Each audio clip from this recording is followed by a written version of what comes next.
ស្រុកខ្ញុំឥឡូវសបោប៊ីតណាបងប្អូនមានអារម្មណ៍ថាប៊ីតឥឡូវដូចពេញនិយមដល់កនេះមិនថាប៊ីតទេអូតូភាគច្រើនអាស្គូពីនិងប៊ីតនឹងតែម្ដងហើយពួកស៊ុយហ្សាគីនឹងបាត់មុខតាណាអស់លីងអញ្ចឹងបាទថារបស់អ្វីក៏ដោយឲ្យយើងផលិតមកមានស្នាដៃមានស្តង់ដារមនុស្សយកទៅប្រើប្រាស់បានយូរអត់សូវងាយខូចហើយធន់សំខាន់នោះគឺវាស្រស់ស្អាតទៅថែមទៀតបើមនុស្សប្រុសជិះទៅមានសង្សារឯមនុស្សស្រីជិះទៅក៏មានសង្សារនិយាយទៅក៏មានភាពតាក់ទាញតែម្ដងតែបាក់ថាដែរបងប្អូនកូនជាងខ្ញុំជិះ024ប៊ីតតែមិនទាន់មានសង្សារលីងដឹងមកពីស្អីវាមួយធ្វើម៉ូតូគាត់ស្គាល់ហើយកូនជាងខ្ញុំសង្ស័យអានឹងសភាពបរោះទីដឹងមើលទៅវាចេះញ៉ៃស្រីហ្មងចាញ់មេជាងវាញ៉ៃមកអែមតែវាមុននេះមិនមែនឡូវទេបើហ៊ានញ៉ៃឥឡូវត្រូវបោះប្រពន្ធឡូវហើយមិនដូចអ្នកខ្លះមានប្រពន្ធឆ្លៀតញ៉ៃស្រីទៀតឆ្លៀតមានស្រីតែកំថាលឺពេកចាត់គិថាឲ្យប្រយ័ត្នគេចូលខមមិនជេរលើហើយអញ្ចឹងនិយាយលេងមិនដឹងបានហើយកុំនិយាយច្រើនពេកកុំឲ្យទៅប៉ែមកនិយាយពីការងារវិញម្ដងមកអញ្ចឹងបងប្អូនយើងចង់ដូរស្អីប្រាំងអាប៊ីតអាចមើលវីដេអូនេះដល់ចប់បានទៅគឺចេះដូរហើយពេលដែលបងប្អូនដូរស្អីប្រាំងកុំភ្លេចគ្រឿងខាត់អាកាឡនឹងអសោះព្រោះតែកាឡនឹងវាកាត់ជាច្រេះពេលដែលកាត់ច្រេះវាធ្វើវាតឹងហើយពេលដែលយើងចាប់ប្រាំងទៅគឺវាដើរស្រួលទេពេលដែលយើងវល់ថយក្រោយវារៀងតឹងអញ្ចឹងហើយបងប្អូនត្រូវតែខាត់វាស្អាតនិងលាងវាស្អាតពេលដែលយើងចាប់ប្រាំងទៅវាដើរទៅមើលវាធូរល្អអញ្ចឹងមានន័យថាស្បែកប្រាំងយើងនឹងគឺអត់ជាប់ទេម៉ូតូខ្លះបងប្អូនទៅមុខអត់អីទេតែទៅក្រោយឈឺ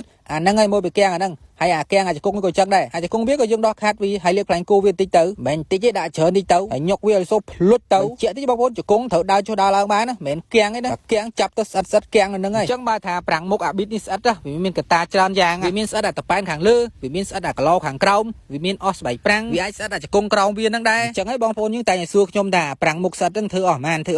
ហើយខ្ញុំមិនដឹងតែខូចអីគេបាទបញ្ហាស្អិតទៅឡើង3 4មុខអីហ្នឹងអញ្ចឹងហើយបាទខ្ញុំពិបាកឆ្លើយហ្នឹងបងប្អូនអញ្ចឹងទៅនិយាយចុះនិយាយឡើងទៅស្បែកប្រាំងយើងក៏បានដូចរួចរាល់ហើយដែរហើយតែដូចរួចរាល់ហើយចេះហើយបានលុយសុទ្ធហើយបងប្អូនឃើញអែមអត់បងប្អូនចាប់ទៅឲ្យមានជាប់ទេបងប្អូនអូខេអរគុណច្រើន